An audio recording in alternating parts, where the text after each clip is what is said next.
I don't know how to be politically correct when I'm talking about my own personal experience. And for here again, and I'm back to share with you guys my long overdue hair story slash hair journey.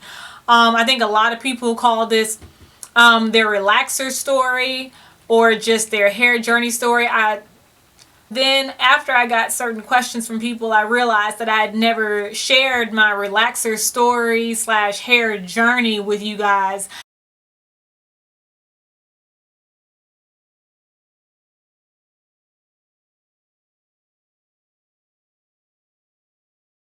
Without further ado, here is my relaxer story slash natural hair journey. Relaxed to natural. Here we go.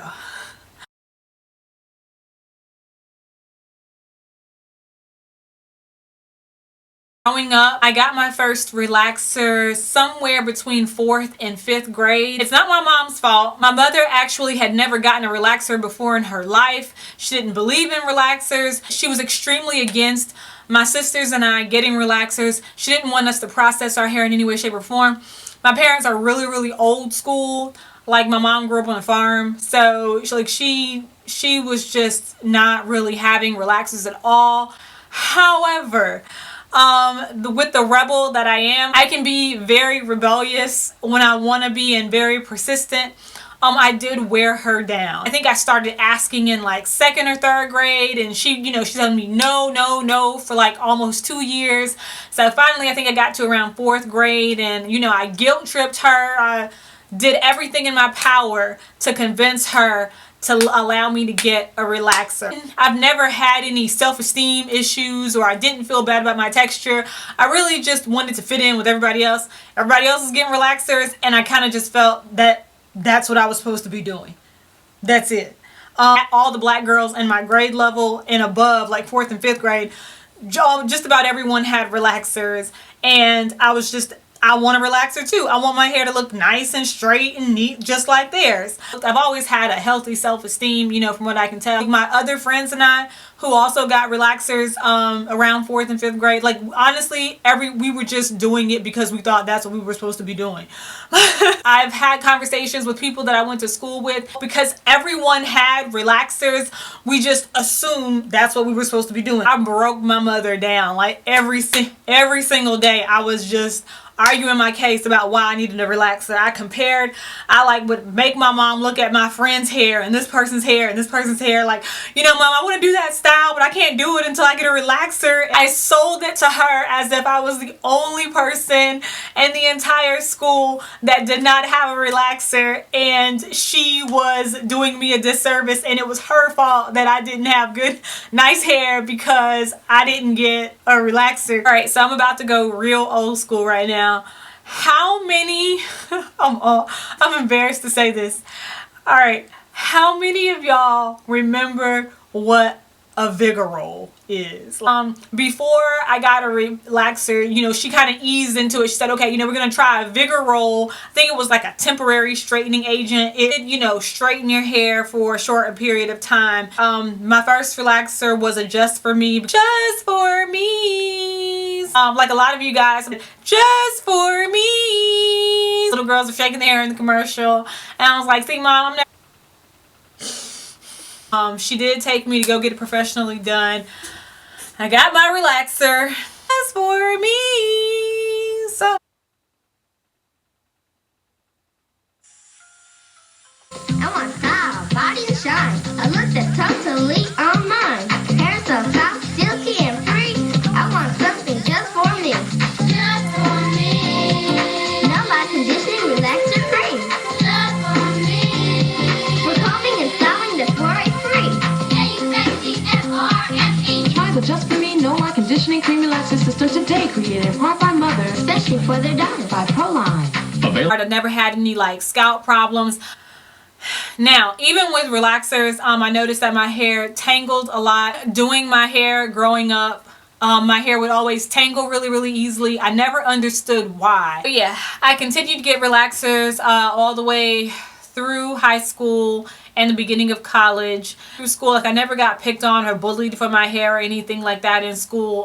Plus all the girls, all the black girls have relaxers. Even some of my biracial friends had relaxers, which is a whole other video because some of my friends who were not biracial, but they had like the 3 type hair, even some of them got relaxers because they felt they needed to get it. Relaxers, we were all kind of on one accord. Like our hair was just unruly in our eyes and it needed to be tamed with a straightener.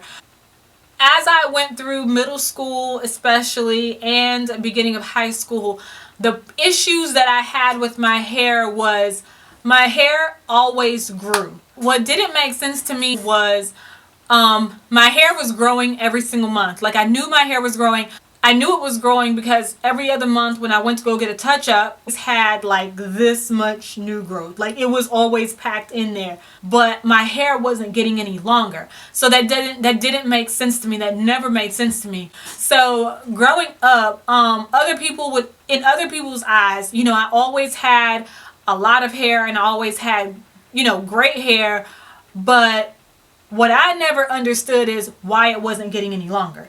My hair never got past, you know, shoulder length. And so in other people's eyes, they're all, you know, I always got compliments like, you have a lot of hair, you have really nice hair, things like that. Even my hairdresser would compliment me all the time, like, you have a really good grade of hair. But again, you know, I appreciated that, and I always appreciated that my hair grew, but I never understood why it wasn't getting longer, you know. But I didn't put 2 and 2 together until somewhere between 8th and 9th grade that those small hairs in the sink was actually my ends breaking off when I was combing my hair. Now that I understand how a relaxer works, I know now that my hair just wasn't equipped for relaxers. But, you know, I didn't learn that till way later on. I always liked my hair, and I liked my hair because my hair, I've had several instances in my life where a whole bunch of my hair has broken off and it always grew back. It was just, why isn't it getting, you know, longer than a little past my shoulders? In college, I literally didn't do anything to my hair. I was kind of over it. Like, you know how you're in college and you don't want to do like little girl styles or anything like that. So I literally wore my hair in a ponytail pulled all the way back in some sort of bun or ponytail for like 2 years. I didn't do anything to it freshman year. I didn't do anything fancy sophomore year to it because I just didn't know what to do. Like, I was kind of annoyed, you know. I was one of those kids in school who like styled my hair many different ways. I did a lot of stuff to it. I put glitter in it. I put spray paint in it. I put the little fake diamonds from the hair store in it. Like anything you could possibly do to your hair in school, I did it. Say I got to college, I had done everything that I could possibly do to my real hair that I wanted to do. So I just kind of got bored and I was focused on school. So it just wasn't really a priority at that time. So I went freshman year, sophomore year, wore my hair in a ponytail. As a matter of fact, I wore hats a lot during this time because I was on a pedestrian campus and we as freshmen weren't supposed to have cars anyway. I mean, I snuck mine to school, but we weren't supposed to have cars. We were really supposed to be walking everywhere. So I wore hats a lot and I just didn't do anything to my hair. Junior year rolls around and I'm bored. I'm looking at my hair going, okay, Jim, what you gonna do with it? You can't wear your hair in a ponytail or a bun for another year straight. You got to do something with your hair. Like, I was itching to try something new. Like, I wanted to do something to it that I'd never done before. I wasn't quite sure what that was. I just wanted something new and fresh and fun. I wanted to try something new. I didn't know what it was. Fast forward junior year, you know, what do I see in the media? Beyonce's hot right now. I think Mary J. Blige dropped a few hot tracks around that time. And I decided I wanted to get weave. Okay, so that was my first thought. I got into my mind that, you know what, I'm just going to get a sew-in. My mom, she's old-fashioned. She was never really into weave or anything like that. So it was one thing letting us get a relaxer, but she was kind of like, you know, with weave. Like, she was really, my mother detested weave. Like, I remember when my older sister walked in with a weave, she and my father lost it. Like they chewed her out because I kind of knew how they felt about it. So a relaxer was one thing, but then, you know, going into the weave realm, you know, they still had some reservations about that. I'm walking through the hair store and I'm looking at the weave, and it just came over me. I think it was all the, you know, images in the media. I don't want just any weave. I want platinum blonde hair. I decided to go all in. I mean, if you're gonna do it, you might as well go all the way, right? You know what? I'd rather get it out of my system right now at 20 than to be walking around with platinum blonde hair at 45. So, junior year of college, enter exhibit.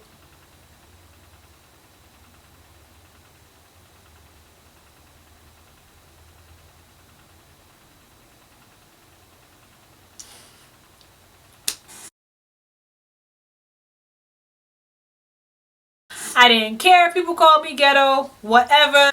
I just wanted a change. You didn't like it? Don't look at me. I don't know. But because I never quite figured out my hair, like I never quite figured out why it tangled so much. I never quite figured out, like even with the relaxer, my wash days used to be really long because my hair is still tangled.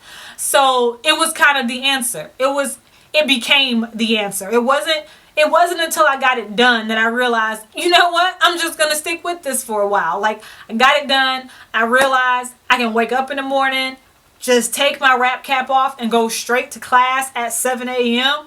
I don't have to think about my hair. I can comb it as much as I want to. I can put as much heat on it as I want to.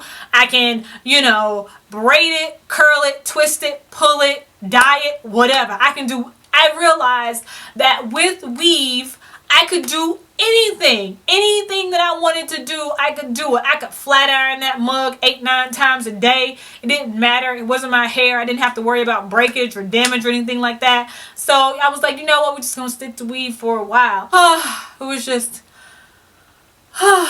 all the weight and responsibility of having to take care and maintain your real hair just went out the window. I can just wear the sew-in and style my hair as much as I want to, and I can damage this weave, you know, and I don't have to worry about messing up my real hair. Ended up wearing platinum blonde weave from junior year to graduation. And during that time, I never wore my real hair out at all. Like once I went to weave, I wasn't looking back at the moment. Yeah, weave was the answer. It was just so.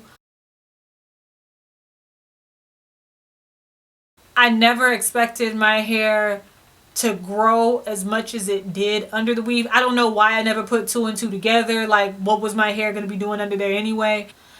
I love weave because I wanted to run wild, crazy, and get my schoolwork done without having to worry about the responsibility of taking care of my real hair. Because I knew that my real hair was very delicate and it needed special attention that I didn't feel like giving it at the moment. It's like, duh, it's undergrad, turn up, get your work done. Or get your work done, then turn up. I knew I was getting judged. I knew that there were probably people around who were wondering, because getting weave back during that time was still kind of taboo a little bit. Like you were still kind of looked at like, okay, you must be bald headed. You need to put that long 20-inch weave in your hair. So during that time, you know, sew-ins weren't as prevalent as they are, you know, now and in recent years. I'm sure I was turning up first. It was still kind of taboo to be walking around with a really long sew-in for long periods of time in your hair. So I was aware that there were people who probably thought that I was bald-headed underneath, or I didn't have any hair, or something was wrong with me, or I was trying to hide something. Let me tell y'all something. I did not give. I did not care. Okay? I couldn't care. I tried.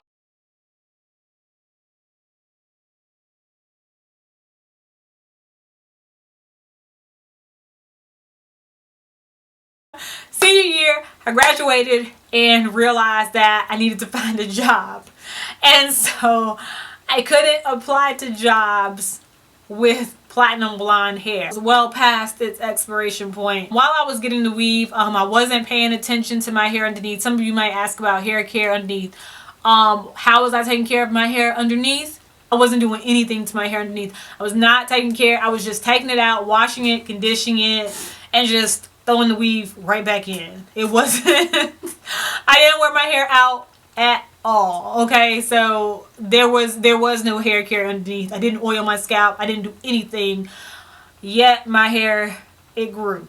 Now, the downside of that is, as I reflect back now, had I taken that extra step to pay more attention to my hair underneath, then I probably wouldn't have, you know, as much breakage as you guys see all over my hair now. Like, my hair is full and it might be long, but I still have like a lot of like shorter pieces because I didn't pay enough attention to my hair underneath at that time. So I'm almost certain that the majority of the damage that was done to my hair as a result of the weave was done in undergrad. On my first 2 interviews, I wore a dark wig to cover up the blonde hair. Yeah, I distinctly remember that. On my first 2 interviews, I wore a black wig so that no one would know. Y'all, oh my God, I sure did. I just remember that. Oh, I was such a mess. Why was I so ratchet?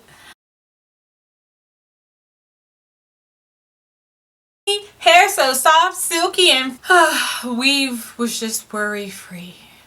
No, yes, I met my husband in undergrad looking just like this. I don't know what he was thinking either, y'all.